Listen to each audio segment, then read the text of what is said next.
As a kid, my mom would say, me, I couldn't sleep at night, or I couldn't sleep in the night. And even sometimes she doesn't even need to say it because we would wake up in the night and see her sitting and thinking. You know that when somebody is like this, that posture, you know that they are deep in thoughts. On a number of occasions, I saw my mother in such positions at midnight and sometimes dawn. She would always be the first to wake up before us. And in her conversations, you understand that even the night she couldn't even have a good sleep. All because she was always thinking about our welfare, where our next meal would come from, the issues of life. And sometimes I can tell you on authority, it was not always about our welfare alone, but even those that she owed. Yes, my mom used to brew pito, and in the process of brewing pito, you collect millets and put it through a process and use it for the pito. And sometimes that particular millet, you either buy it with your own money if you have the capital, or people are ready to loan you. And after you finish you finish selling the pito, you settle them. And there are other times that after selling the pito, you don't even get the capital to even talk of profit. So if you don't get the capital, how then do you settle those who loaned you the millet? All these were thoughts for her. All these were the issues of life that kept her awake at night sometimes. But as young as I was, I couldn't understand her. I never had the courage to confront my mom, but I'm being honest with you. There were times I thought about these things as a kid. There were times I thought about the fact that how would somebody not sleep at night? How would my mom stay all night thinking about what? I never appreciated it then. But now I do. Because then all that I cared was about what to eat, sleep, wake up. If there is school, I go to school. If there's no school, I go to the playground. And sometimes if there is farm was one of the things that as kids were very involved in. And we took joy in doing it because being in the farm, you will never go hungry. My father was a teacher and a farmer. And I can tell you for a fact, when it comes to the farm work, you can't go to the farm and be hungry. But if you stay home, you are likely to be hungry because it's not always that you go and play and come back home and there will be food in the house.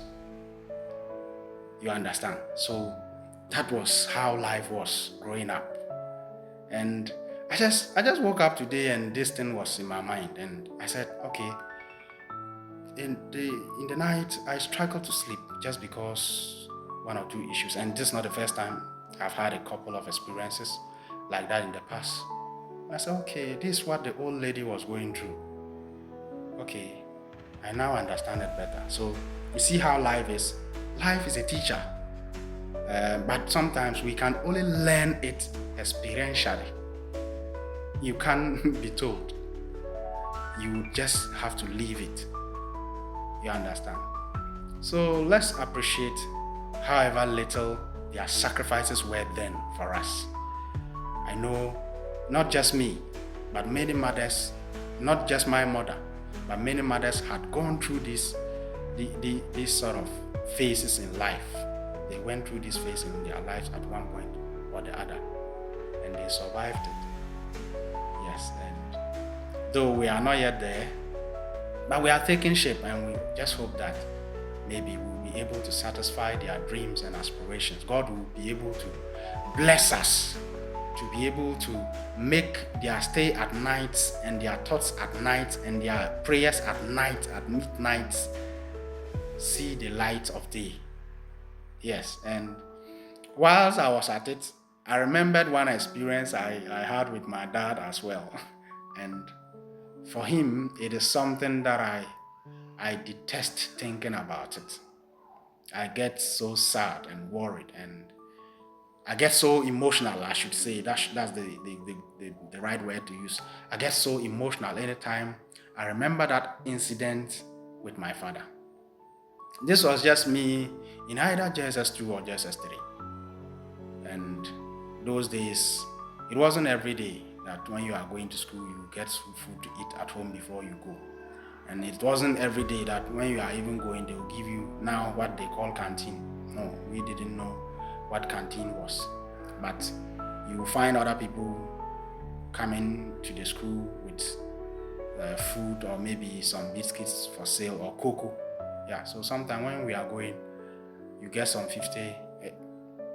I remember exactly, it was 500. It started from somewhere, but the incident, the experience I want to talk about was 500 cedis.